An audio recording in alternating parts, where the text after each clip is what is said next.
boa noite a todos. Que Deus nos abençoe, que Jesus nos ilumine. É sempre uma alegria para nós estarmos aqui mais uma vez reunidos em nome de Jesus. Que Ele nos abençoe e que nós possamos ser instrumentos de Deus nessa reunião. Nosso pensamento é força. Vamos pedir por todos aqueles que estão nesse momento precisando de ajuda. Muito obrigado pela presença e nós vamos começar a nossa reunião.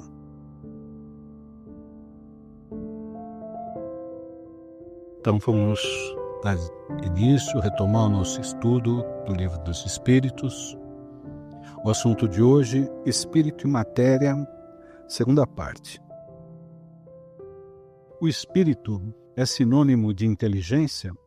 A inteligência é um atributo essencial do espírito. Todavia, como ambos se confundem num princípio comum, para vós são a mesma coisa. O espírito é independente da matéria ou não é mais que uma propriedade desta, como as cores são propriedades da luz e o som uma propriedade do ar? Ambos são distintos, mas é necessária a união do espírito e da matéria para dar inteligência à matéria. Olha, na questão 23, nós vimos que ele pergunta o que é o espírito. A resposta é o princípio inteligente do universo. E aqui está dando a sequência. Então, como a gente sempre comenta, a matéria não tem inteligência. Os neurônios, aonde o espírito atua no sistema cerebral, são instrumentos que o espírito usa. Mas como a verdadeira vida é a vida do espírito, então, uma vez desligado do corpo físico, ele continua pensando, porque o fluido cósmico universal é o condutor do pensamento. Então, tudo é pensamento. E o pensamento é um atributo do espírito, nós já comentamos aqui. Então, olha que coisa interessante. Na introdução do Livro dos Espíritos, o Kardec vai dar duas distinções ali. Espírito fora da matéria e espírito. Espírito na matéria, alma. Cada palavra para definir uma coisa. Então, o espírito ligado à matéria é um espírito encarnado, uma alma. Só para a gente ter um entendimento disso daí. Ele fez questão de definir para que a gente possa entender bem a doutrina espírita, e esse livro aqui ele é fantástico, nós vamos ver. Questão 25A. A união é igualmente necessária para a manifestação do espírito. Entendemos aqui, por espírito, o princípio da inteligência, abstração feita das individualidades designadas sob esse nome. Ela é necessária para vós porque não tendes organização para perceber o espírito sem a matéria. Vossos sentidos não estão aptos para isso. Olha, às vezes a gente passa batido lendo o Livro dos Espíritos. Quanto mais a gente lê esse livro, mais a gente vai entendendo ele. Por exemplo, nós vimos que está dessa até a questão 76, está falando espírito com letra minúscula. Mas olha que coisa interessante para nós aqui. Espírito com letra minúscula, espírito com letra maiúscula. Por que essa distinção? O princípio inteligente do universo são as constituições que ainda não é espírito. São elementos espirituais. Mas nós vamos, um pouquinho mais para frente, nós vamos entender melhor isso daí. Aqui ele já está falando da individualidade. Entendemos aqui por espírito o princípio da inteligência. Por quê? Com a palavra minúscula aqui, ainda não é individualidade, mas nós vamos entender isso daí. Olha como que esse livro é profundo, como que o Kardec, ele pesquisou e como que trouxe essas coisas para nós. Espíritos muito superiores, que já viveram em outros orbes, que já tiveram todas essas experiências que nós estamos passando na Terra no dia de hoje, que a gente já teve uma certa evolução, esses espíritos estão muito longe ainda, em termos de conhecimento e de entendimento do universo, das coisas espirituais. Então, vamos para a questão 607 para enriquecer ainda mais as explicações aqui, né? Foi dito que a alma do homem, em sua origem, está no estado da infância na vida corporal, que sua inteligência apenas desabrocha e ensaia para a vida, que é a questão 190, que vamos abordar também, onde o espírito cumpre essa primeira fase. numa série de existências que precedem o princípio a que chamais humanidade. Então, nós estamos vendo aqui, numa série de existências que precedem o período que chamais humanidade. Olha só, a nossa evolução para chegar na condição hominal. Está bem explicado aqui, mas nós vamos entender um pouquinho mais. É bem profundo. Essa questão, ela dá um entrelaçamento com tudo isso que nós estamos estudando. Por isso que nós vamos buscar ela lá. E agora vamos ver a 190. Questão 190. Qual é o estado da alma em sua primeira encarnação? O estado da infância na existência corpórea. Sua inteligência apenas desabrocha, ela se ensaia para a vida. Olha como que coisa profunda, que ensinamento profundo para nós. Sua inteligência apenas desabrocha, ela se ensaia para a vida. Aí nós vamos pegar o livro A Caminho da Luz, do Emmanuel, que vai trazer para nós um pouco de tudo isso, que um pouco não, muito, de tudo isso que nós estamos estudando aqui. Aí o livro Evolução em Dois Mundos também, ele é fantástico. Mas nós vamos pegar mais informações ainda no Consolador, no Evangelho segundo o Espiritismo, O Poder do Subconsciente. Um livro fantástico. Tem muitos livros que traz para nós informações, sempre de acordo com o nosso vocabulário, porque nós não temos ainda um entendimento superior para entender tudo isso que os Espíritos estão trazendo para nós, mas nós estamos progredindo. E é bom a gente ter essa noção de que o Espírito, embora a gente tenha essa perspectiva de quase eternidade, ele tem também uma infância. E quantos séculos ele necessita para poder realmente adquirir uma condição de evolutiva razoável. É verdade. Sua inteligência é o estado da infância na existência corpórea. Olha como que a infância, isso está no Livro dos Espíritos também, como que a infância é importante, porque tem os adultos que vão direcionar a criança. Então, da mesma forma que os adultos direcionam as crianças, os espíritos superiores nos direcionam, se a gente quiser. Agora, se a gente não quiser, nós vamos tomar o nosso caminho. E depois nós vamos sofrer as consequências, porque a cada um segundo suas obras, e a gente sempre fala, a colheita é obrigatória. Aí chama atenção a importância daqueles que estão do pai e da mãe, né? Sim, Na educação sim. desse espírito que, embora venha de uma outra vida e tarará, e vai ter que passar por tudo novamente e tal. E essa coisa dessa responsabilidade, né, desse grupo familiar, nessa administração desse conhecimento, dessa evolução desses indivíduos e tudo mais. Sim. É um trabalho grande isso, né? Como é grande. 607A. A alma pareceria, assim, ter sido o princípio inteligente dos seres inferiores da criação? Não dissemos que tudo se encadeia na natureza e tende à unidade? É nesses seres que estais longe de conhecer totalmente que o princípio inteligente se elabora, individualiza-se pouco a pouco e se ensaia para a vida, como dissemos. É, de alguma sorte, um trabalho preparatório como o da germinação, em seguida ao qual o princípio inteligente sofre uma transformação e se torna espírito. Olha, não dissemos que tudo se encadeia na natureza e tende à unidade? Olha isso daqui. É nesses seres que estais longe de conhecer totalmente que o princípio inteligente se elabora, individualiza-se pouco a pouco e ensaia para a vida, como dissemos. É, de alguma sorte, um trabalho preparatório, como da germinação em seguida, ao qual o princípio inteligente sofre uma transformação. Ele sofre uma transformação e se torna espírito. Mas nós vamos ver mais para frente um pouquinho. Tem uma engrenagem aí, né? É. Não é assim, né? Não. Séculos e séculos.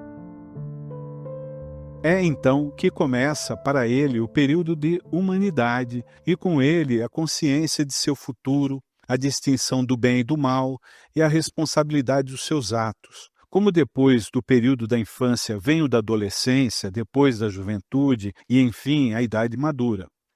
Não há de resto nessa origem nada que deva humilhar o homem. Os grandes gênios são humilhados por terem sido fetos informes no seio de sua mãe. Se alguma coisa deve humilhá-lo, é a sua inferioridade diante de Deus e sua impotência para sondar a profundeza dos seus desígnios e a sabedoria das leis que regem a harmonia do universo. Depois do período da infância, vem o da adolescência, depois o da juventude e, enfim, da idade madura. Nós que já estamos, estou falando de mim agora, já estamos um pouco maduros, né? A gente começa a lembrar de quando a gente era criança, de quando a gente foi jovem, dos ímpetos. Quanta coisa que a gente hoje fala, se eu soubesse o que eu sei hoje, se eu tivesse a experiência que eu tenho hoje, eu teria feito diferente. Mas é necessário para nós. A vida é uma experiência. A vida nossa, ela tem uma trajetória. Então, é a trajetória nossa aqui na Terra, imitando a vida espiritual. Tudo isso que está falando aqui. E aqui ainda fala que a gente não deve ficar humilhado por alguma coisa que aconteceu. Fala dos grandes gênios, né? Agora, o que eu achei muito profundo, se alguma coisa deve humilhá-los, é a sua inferioridade diante de Deus e sua impotência para sondar as profundezas dos seus desígnios e a sabedoria das leis que regem a harmonia do universo. Isso daqui já... Por isso que ele insiste, né? Fala assim, não se preocupe com essa história, né? Sim. Não queira ir atrás, Sim. né? Não queira se perder nessa busca do que é Deus, o que foi e tal. Não é essa a razão, né, da nossa vida, né? A gente precisa ter fé, Sim. né? Mas importante a gente pensar nessa trajetória, a importância que é a animação da matéria. Por que que a gente tem que habitar um corpo biológico, passar por todas essas experiências? Então fica bem patente assim que o espírito ele não tem determinadas situações que possam de fato traduzir para ele o que é certo, o que é errado, o que é mal, o que é o bem, se ele não tem essa vivência, né, no corpo físico, né? Porque é aqui que a gente tem essa possibilidade de experimentar as decepções, os sentimentos, aquelas coisas que o nosso biológico proporciona, né, em termos de química, de emoções e tudo mais, né, para poder fazer essa distinção, né, e isso incorporar como conhecimento na vida dele. Porque senão a vida espiritual seria assim, muito fácil, né? Você pensa, você já está lá, você já fez assim e tal. Você não tem essa possibilidade de vivenciar essas emoções, né? Sentir no corpo, né? Essa vibração e tal, né? Sim. Nós devemos buscar sempre o melhor, mas tudo vai depender da nossa conduta, porque nós estamos buscando o que para nós? A paz interior, a tranquilidade, ficar livre de certos transtornos que acontecem na nossa vida. Aí quando a gente tem fé, quando a gente estuda, a doutrina espírita, ela é uma doutrina consoladora, a doutrina da evolução, ela revolucionou os ensinamentos de Jesus. Nós estamos vendo aqui, qual doutrina que traz uma profundidade dessa numa explicação para nós, como tudo começou, sempre respeitando o nosso limite. Como o Eduardo falou, ele fala, não vades além, porque vai se complicar. Nós temos o nosso limite de entendimento e dentro do nosso limite de entendimento, quanto mais a gente vai lendo, quanto mais a gente vai progredindo, mais nós vamos entendendo as coisas santas, vamos dizer assim. Reconhecer a grandeza de Deus nessa harmonia admirável que torna tudo solidário na natureza. Crer que Deus haja feito alguma coisa sem objetivo e criado seres inteligentes sem futuro seria blasfemar contra a sua bondade que se estende sobre todas as suas criaturas. Olha só, isso aqui é muito bom para nós, porque quando a gente achar que a gente é impotente, que a gente não significa nada, vamos lembrar disso daqui. Deus não cria nada inútil. E aí tem uns erros clássicos da Bíblia, onde fala que Deus criou o homem e se arrependeu. Aí nós vemos isso daí na Bíblia. Por isso que a gente tem que tirar o espírito da letra. A doutrina espírita tira o espírito da letra. A partir do momento que nós vamos entendendo os ensinamentos dos Espíritos, nós vamos entendendo melhor o Evangelho, aquilo que Jesus trouxe. Nós vamos discernir entre aquilo que é ali uma alegoria e aquilo que é a realidade para nós. Principalmente no Velho Testamento, que é a história do povo hebreu, história de homens que ganharam e que perderam. Olha só, que achavam que conquistavam. Onde estão as conquistas? Aí no livro do Leon Denis, muito interessante, ele começa dizendo o seguinte: onde estão os grandes reis, os conquistadores, homens que dominaram a humanidade? Onde será que eles estão? Às vezes está ali na rua, né? Na esquina. Exatamente. 607b. Esse espírito de humanização começa sobre a Terra não é um ponto de partida da primeira encarnação humana. O período de humanização começa, em geral, em mundos ainda mais inferiores. Isso, entretanto, não é uma regra absoluta e poderá acontecer que um espírito, desde o seu começo humano, esteja apto a viver sobre a Terra. Esse caso não é frequente e seria antes uma exceção. Olha só. Então aí está a explicação da evolução aí. E aí tem um detalhe, isso aqui está no livro Consolador e está no livro O Problema do Ser, do Destino e da Dor, Leon Denis. Olha só, lá atrás, na época de Kardec, já está falando disso daqui, dos reinos. Então, olha, mineral, atração. O mineral vai ser sempre mineral, olha só. Os elementos constituídos do espírito passaram pelo mineral, mas não é o mineral. Passaram pelo mineral. Atração. Aí nós vamos chegar no reino vegetal. Sensação. O elemento espiritual passou pelo reino vegetal. Mas, por exemplo, uma semente, ela vai ser sempre a semente. Uma árvore vai ser sempre uma árvore. A semente nunca vai ser uma árvore, nunca. Os elementos constituídos no núcleo da semente se transformará numa árvore, mas a semente é sempre a semente. E a árvore nunca vai ser a semente, porque a árvore é árvore. Então, o espírito nunca foi vegetal, mas os elementos constituídos do espírito, por falta de terminologia, porque o nosso vocabulário ele é muito inferior ainda, ele é muito pobre. Então, todos esses elementos espirituais passaram por aqui. E uma vez unido ao corpo, nós temos tudo que tem na natureza. Inclusive os medicamentos são tirados do quê? Da natureza. Então, olha só para vocês verem, olha a bondade de Deus para nós aí. Aí nós vamos chegar no reino animal, que é instinto. É instinto. O gato vai ser sempre o gato. O primeiro gato miou, o último gato vai miar. O animal não se reconhece. O gato não sabe que ele é gato. O cachorro não sabe que ele é cachorro. O primeiro cachorro latiu, o último cachorro vai latir. O homem nunca foi cachorro, mas os elementos espirituais do espírito passou pelo reino animal. Se a gente pegar um animal e colocar ele de frente do espelho, vamos colocar um cachorro na frente do espelho. Ele não sabe que é ele vai latir, e se ele for um cão que ele agride, ele vai querer agredir o espelho. Agora, nós diante do espelho, nós sabemos quem nós somos. A não ser que a gente tenha um transtorno psiquiátrico, mental. Mas aí já é uma outra situação. Então, olha só a trajetória nossa para chegar até aqui. Aí nós vamos chegar no homem. Livre-arbítrio, pensamento contínuo. Olha só, o que nós falamos, nós vamos chegar mais para frente e vai falar do fluido cósmico universal, que é a transmissão do pensamento.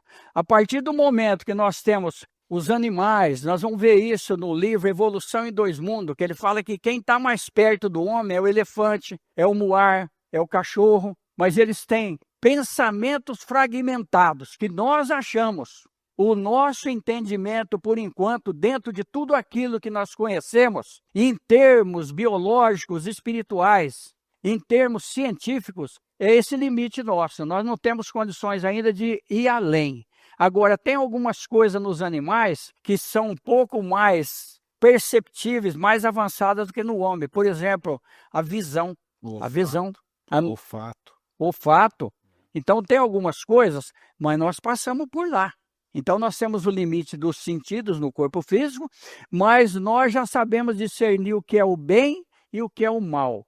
A criação ainda não tem, ele tem medo, ele tem instinto, é diferente do pensamento contínuo nosso. Por exemplo, se alguém faz qualquer coisinha para mim e eu sou melindroso, eu já fico com ódio dela. A gente bate num cachorro, chama, ele vem. Olha só, são as experiências que a gente teve nesses reinos para chegar aonde nós chegamos hoje. Mas o Divaldo Franco fala que nós temos sempre um macaco bravo dentro de cada um de nós. Ele sempre fala, por qualquer coisinha nós somos agressivos ainda, tem sempre um bicho dentro de cada um de nós. Nós ainda temos inveja, porque nós estamos na terra. A gente ainda tem muita malícia, a gente ainda tem uma série de defeitos, a gente tem orgulho, cupidez. Todos esses defeitos a gente ainda tem. Só não tem os missionários, que são poucos. Mesmo assim, tem alguns resquícios desses defeitos, vamos dizer assim, que a gente tem. Por quê? Porque nós estamos em evolução. Aí, o que a doutrina espírita prega para nós? Para que a gente busque a paz interior. A melhor é de dentro para fora, não é de fora para dentro. Por isso que nós temos muito problema, porque é o nosso interior que está prejudicando a nossa trajetória espiritual. A partir do momento que nós dominamos aquilo que está dentro de nós, a nossa essência, que nós começamos a entender o que é a nossa vida, nós vamos viver melhor. Então, olha só para vocês que explicação aqui, né? Mineral, atração, vegetal, sensação, animal, instinto, hominal, livre-arbítrio, pensamento contínuo e razão. Mas nós vamos chegar a ser anjo. Olha que coisa maravilhosa para nós. Todos nós vamos ser anjo. Então isso é muito bom. Aí quando fala do animal aqui, instinto, eu lembro muito do livro Memórias do Padre Germano. O Padre Germano tinha um cão que acompanhava ele e que livrava ele de certos problemas, porque ele era um padre evoluído para a época dele. Olha só, esse livro é um livro da Amália Domingos Soler, uma mulher lá da Espanha. Ela que recebeu esse livro. É um livro muito importante. O Padre Germano, a turma queria matar ele, porque ele era um cara do bem, realmente. Ele não concordava com muitas coisas que ele tinha que fazer a favor da igreja, ele não concordava. Então, levantou algumas pessoas, o que nós comentamos agora mesmo, inveja, que queria derrubar ele. E o cão ia na frente. E o cão voltava e avisava ele mudava o caminho. Olha só. Nos livros do André Luiz, nós vamos ver os animais no plano espiritual. Olha, nós vamos parar aqui. Vai parar aqui? Vamos parar aqui. Tá. Tem assunto para mais uma reunião. Gente, vamos pedir a Jesus que nos envolva, que a gente possa receber tudo aquilo que nós viemos buscar na noite de hoje. Assunto para a próxima semana: Espírito e Matéria, parte 3. Gente, é só agradecer. Olha que livro fantástico, o Livro dos Espíritos, né? A ciência ainda, ela vai chegar lá. Nós temos muitos médicos agora que são espíritas e que estão, inclusive tem alguns que frequentam com a gente aqui e que estão partindo para o lado espiritual. Porque o bom médico hoje é aquele que conversa com o paciente, aquele que entende o problema do paciente. Antes dele ser médico, ele é inclusive psicólogo, porque às vezes a pessoa chega traumatizada, então, porque o remédio vai ser eficaz se a gente tiver confiança no médico, porque se a gente não tiver confiança no médico, ele dá um medicamento, a gente já não vai muito bem com aquilo que ele está falando para nós, o atendimento às vezes é muito ruim. Existe médico e existe doutor. Médico é aquele que realmente ele tem ali um apreço pelo paciente dele.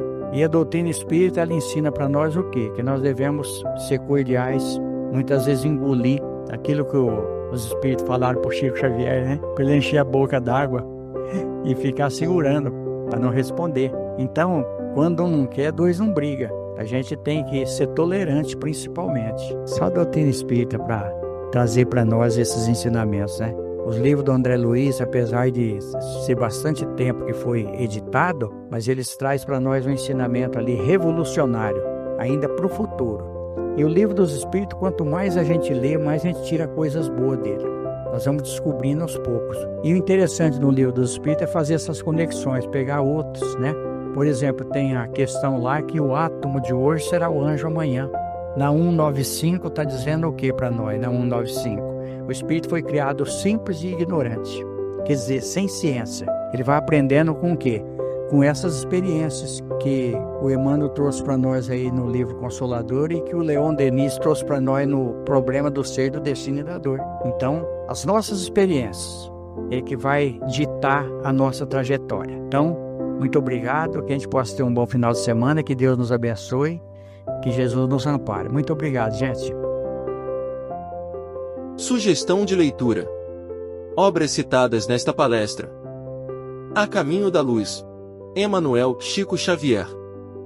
Coleção de livros de André Luiz. Evolução em Dois Mundos, André Luiz Chico Xavier. Memórias do Padre Germano, Amália Domingo Soler. O Consolador, Emmanuel Chico Xavier. O Evangelho segundo o Espiritismo, Allan Kardec. O Livro dos Espíritos, Allan Kardec. O Poder do Subconsciente, Joseph Murphy. O Problema do Ser, do Destino e da Dor, Leon Denis.